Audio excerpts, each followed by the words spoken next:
Every research interview requires an actionable stock pitch, sometimes even more than one. Where do you get an idea when you barely got a handle of how to read a 10K and build a model? Let me show you ways to fast track the idea generation process in this video.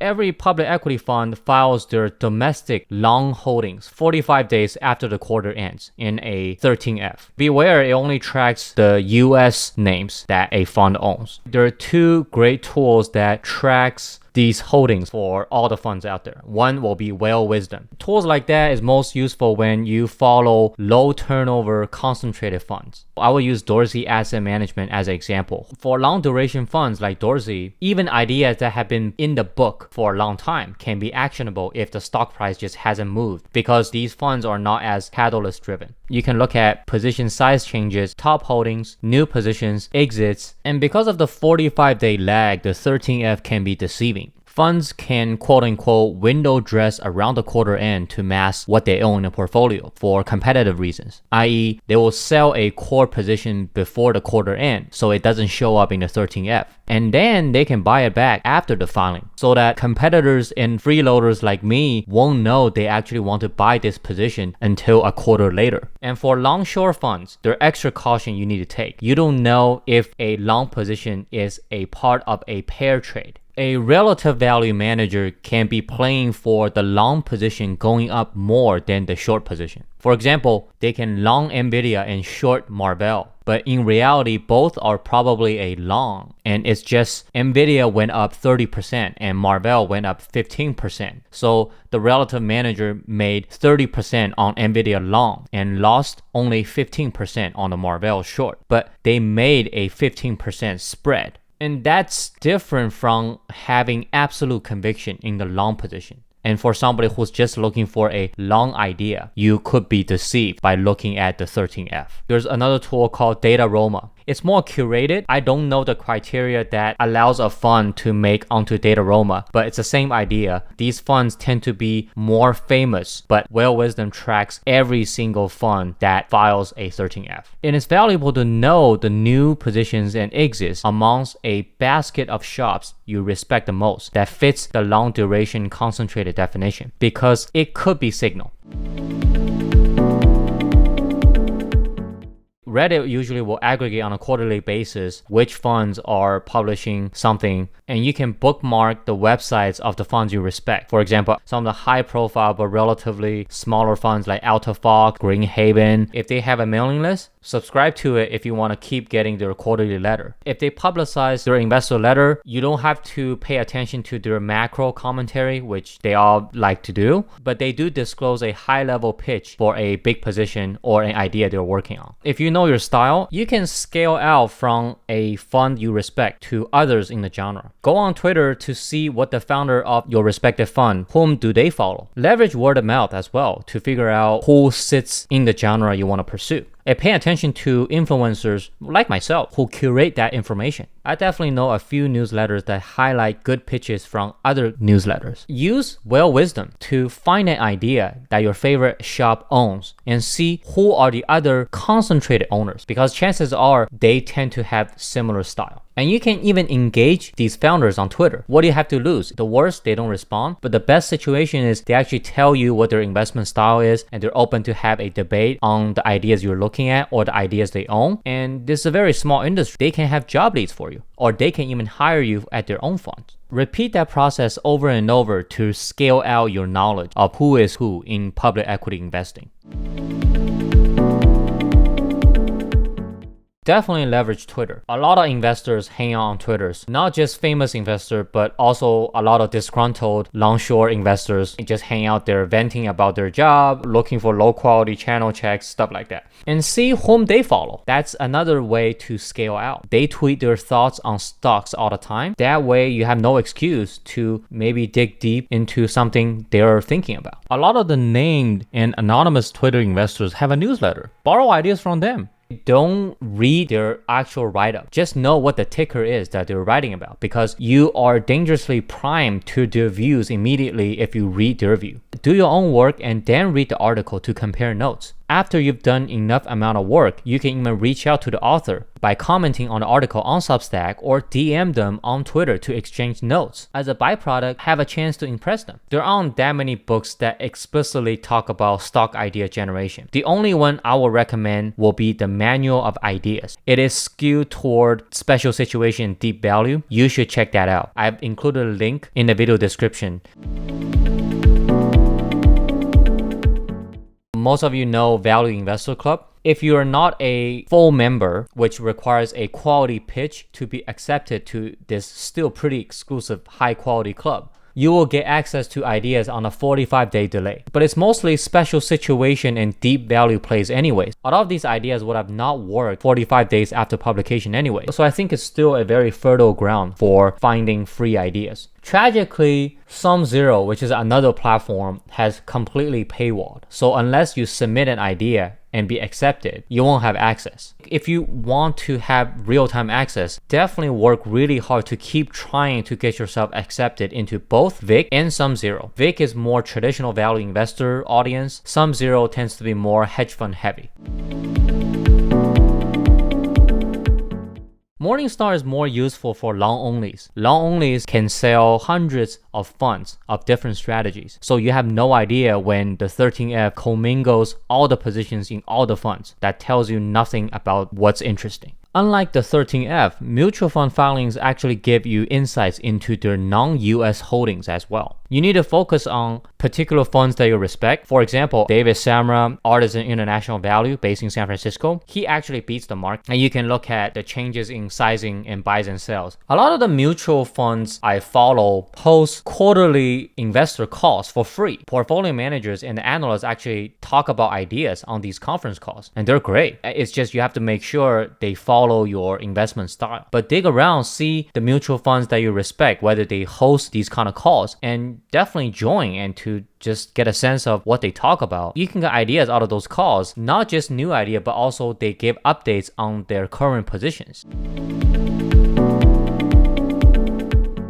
You should actively read the Wall Street Journal or Financial Times for my European audience. And don't read just for the fact. Also think about what it means for where the world is going and how a piece of news impacts different industries. Because you don't just want to learn, you actually want to generate thoughts and ideas. Barron's is a great publication where they explicitly have ideas. Fortune is a great magazine for learning about business trends and emerging business models. Longtime followers of mine know I am a big fan of Columbia Business School and their reputation in recruiting for investment management. I definitely read their SEMA newsletter. There are stock ideas from students who participate in MBA stock competitions and their internal competition and the Pershing Square Challenge hosted by Bill Ackman.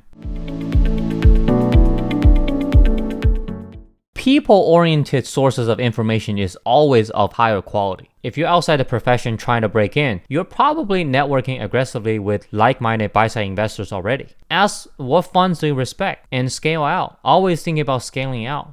And if you have an idea, bounce with them and ask them how they generate ideas. And if you master the power of reciprocity by adding value and funneling ideas to your counterparties consistently, you will be getting ideas that fit your investment style right away. So cultivate these relationships. They can pay dividends in getting high quality ideas. If you work on a buy side already, you get plenty of opportunity to meet industry peers at various occasions like sell side conferences and analyst days. You just have to be proactive in building relationships and again, adding value first. If you have direct access to company management as a buy-sider, you can ask them questions to uncover changes, which typically means uncertainty in the industry and in the stock price. Ask them who's doing interesting things in their sector, who scares them the most in certain product segment. Is the industry being rational? In a cyclical industry, adding capacity at the same time is definitely bad news. So you want to front run that. You're not in the industry, so you don't see that as well as they do. Who's taking market share and why? Any management your management team respects. One data point don't mean much. If you talk to several management team within the same industry, you start to get recurring points. In this case, unlike in investing itself, the consensus is the signal to dig deeper.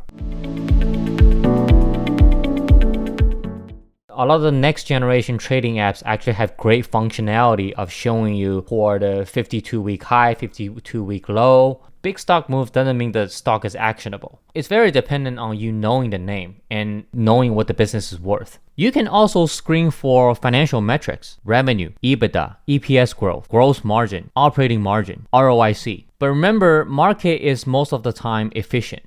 Good business fundamentals usually associate with high valuations. So there is no free lunch here. But I argue screening for business fundamentals is more useful because at least you're understanding what makes these businesses great. So at the moment of controversy, you can step it up in a big way to own a great business at a very reasonable price. One of my mentors got involved big time in Nvidia, around $120 a share. And I also know a friend on the buy side who bought TransDigm heavily after March 2020. So it doesn't hurt to do the work on great businesses beforehand and wait for that fat pitch Mr. Market can give you at times. For special situation ideas, screen for events. There are websites that help you track spin-offs and so on. You can use transcript search feature of certain platforms to find C-suite talking about intention to unlock value via corporate actions. There are also tools that track company insider buying and selling. My PM always taught me people sell for many reasons, but people buy for one. So it's worth digging into companies that have had sizable insider buys recently. My favorite way and the most laborious way is to build coverage. You start with a small subspace in a big industry. For example, you can cover the semiconductor equipment industry, Applied Material, Lam Research, ASML, KLA, Tokyo Electron. Learn the ins and outs of their business. Rank them in terms of quality of business, product, moat, quality of management. Build granular financial models with the business drivers for revenue, costs, all the way down to free cash flow. And track major events for these companies. For example, analyst days, sell-side conferences, definitely earnings call. And have a view, are they a sell, hold, or buy? Or you can do a reverse DCF and see what kind of assumption do you need to get to the current stock price. Are they crazy high, crazy low, or just normal? There are multiple benefits to this approach. One, you develop industry expertise. Two, you get a good sense of whether this profession is actually something you want to pursue because you will be doing it day to day now. Three, you get to develop actionable ideas as a result of your understanding and following the industry on a daily basis. You can even act on buying the stocks you like. I wouldn't recommend shorting the stock you hate, because it's a completely different game. After you take position in the stocks you like, continue to track your thesis and journal down your views over time. And you need to start forming patterns of what you were right on, what you were wrong on. The key is not to just list down views for the sake of it. The goal is to calibrate your process to improve your hit rates on your opinions. As you master this process for this small subspace, a recurring theme here is scale out. Scale out into other parts of the same value chain. If you master semi-cap, maybe go upstream to learn about the design, the EDAs, or downstream to the foundry, assembly and packaging, or even the peripheral player that serves the semiconductor industry, like semiconductor chemicals. Do the same process. Now you have more patterns. That's how you build sector expertise and generate ideas. You can start to understand how the value chain is evolving over time to identify winners and losers, especially when the idea you were looking at isn't actionable at the time, but you overheard big changes happening across the value chain in other areas. Oftentimes, those other names are the fertile ground for investments. Similar to building coverage, I've been a long-term fan of mapping out the industry as an exercise. You can map out the industry value chain from the most basic supplier to the end customers. By the way, ChatGPT can do that pretty rudimentary nowadays. You can check out my ChatGPT video where I talk about this technique. For example, think about the aircraft industry. Who makes aircrafts? The OEMs are a duopoly. That's Boeing and Airbus. Who are the aircraft engine suppliers? It's GE, United Technology, and Rolls-Royce. Even a level above that is Alcoa, who supplies aluminum and precision cast parts, which got bought by Berkshire Hathaway. Going downstream, how are aircrafts bought and placed amongst airlines? Are these companies public? Do Boeing and Airbus use wholesaler, brokers, or what? There's also lessors. Air lease, fly leasing, are they good businesses? Going more downstream, once the airlines have the planes, what do they need to consume? Fueling, in-flight Wi-Fi. How does the end customer make a purchase? They use OTA, Expedia, TripAdvisor. You need a GDS, that's Sabre, Amadeo, Travelport. Once you map out the industry, you identify where the multi companies are within the value chain. Then you place your bets accordingly on the ones you have conviction will have sustainable moat going forward. And also, industry is not static. If you are a current buy-side analyst, based on your conversation with management and coverage read-throughs, you can act on these stocks based on your conviction on where the value is shifting within the industry going forward, provided your view is not priced into the stock already, of course. A popular hedge fund play is called thematic. I don't really like it because it can be perceived as a momentum play. It could be the beginning of an S-curve, or it can be a mania, but it'll work. But again, observe and see if that can fit into your toolkit. Pay attention to changes. That's more true for high growth industries because big market attracts entrepreneurs who want to capture some of the value that's about to be created. And there will be winners and losers. Think about when Amazon bought Whole Foods. All the retail REITs sold off. Amazon starting a pharmacy. McKesson sold off. Google sold off because ChatGPT. Is the market right or wrong? There is a right answer. It's just most didn't know at the time. And a lot of money can be made during time of uncertainty. The tough part is finding the best way to play it. You don't have to play the trend itself. Think about the second and third order effects, supplier customer plays, peripheral plays. For example, AI, there's no question it's a big trend. What will be impacted exponentially? Now we know in hindsight the bottleneck is compute. And that's NVIDIA. Even the networking piece is well understood now, which is Arista Networks, or the hyperscaler winners. What else? Finding the best companies in the best position to benefit from the trend, or the worst company that's most threatened by the trend if you're long short. That's the toughest part. And that comes back to the theme of you have to do the work and really think through it yourself. The same goes with 5G, e-commerce players insourcing logistics, energy transition, and car electrification. You know the themes, but what's the implication? Only those who allocate capital correctly to the theme make the big bucks. The rest just knew there was a theme, but that's not much of a use, is it? The most powerful buckets of idea generation is always the most unconventional. Just in general, be aware of the world around you. What is your partner buying during shopping? Why is there a line outside that store? Is that company public traded? If it's private, what does it mean for the publics in that industry? Is that something that can be replicated by the incumbent? I can't teach this stuff because it's case dependent, but having a nose for it is what makes the greatest investors great. 3 cautions around idea generation. There's no one size that fits all. You should know your investment style. And the best ways to generate idea are the ones that resonate with you the most. I've got so many people ask me, what's your favorite Substack? I can't really answer that question because I invest the way I do and I'm not sorry about it. But what if you're the trader type? My best Substack recommendation will definitely do nothing for you. There's no secret formula and shortcuts. If stocks filtered by a screen are immediately actionable, the machines will arbitrage that out instantly. You have to do the work to assess whether a business is undervalued. If an idea came from somewhere else, easily from a public source, you need to be careful because there is a catch. If a fund publicizes a position, first of all, by compliance, it has fully allocated capital to that idea, and maybe that stock has already run up. If someone told you an idea, just be aware 99% of the time they're overselling the idea and they have motives that might not be in your best interest. Maybe they're good at pitching you the idea because that's their job professionally, but they don't have the courage to buy that stock themselves. Or worse, I know people who post ideas on VIC just as they're exiting the position for their fund. And even the established funds do it. And only the gullible will volunteer to be a bag holder. And I don't want that for you. I never said hedge funds and mutual funds are the most ethical people. Finally, if you aren't resourceful and hungry enough to dig around and keep your ears up for ideas, you won't succeed in this profession anyways. And frankly, you won't succeed anywhere. That's all I have on this matter. Please comment in the video description to let me know what you think. Now, if you want to hear more of my take on the investment management industry or other industries, I have 2 great videos for you in the upcoming screen. Make sure you check those out. If you found this helpful, please give it a like and subscribe to my channel for future contents on equity research, business analysis, and career advice. With that, I'll talk to you next time. Peace.